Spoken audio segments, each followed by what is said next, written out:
দাদা ঠাকুর, হাজুর কোনো খবর জানো? হাজু বনগায় কি নাম লিখিয়েছি গো দাদা ঠাকুর।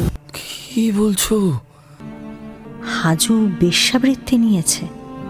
সে আজ এক নিষিদ্ধ পল্লীর মেয়ে।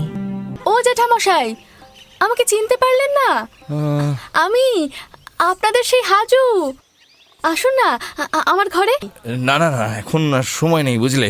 প্রায় জোর করেই তাকে নিজের ঘরে নিয়ে গেল হাজু। আসুন আসুন, এটা এটা আমার ঘর। কেমন দেখছেন জ্যাঠামশাই? ভালোই। মায়ের বড় কষ্ট জ্যাঠামশাই। আমার ছেলেটাকে ওখানে রেখে এসেছি তো। 5টা টাকা আর একখানা শাড়ি যদি দিই, আপনি পাঠিয়ে দিতে পারবেন? দাও, পাঠিয়ে দেব। মাঝে মাঝে টাকা পাঠাই, কে জানে মা পায় কিনা। টাকা কে দিয়ে আসে? মধু চক্রবর্তী, গোবিন্দ জ্যাঠা। যে মধু চক্রবর্তী হাজুকে চোরের মার মেরেছিল, সে নিজেই আজ হাজুর পাঠানো টাকা হাজুর মাকে না দিয়ে নিজের কাছেই রেখে দিয়েছে।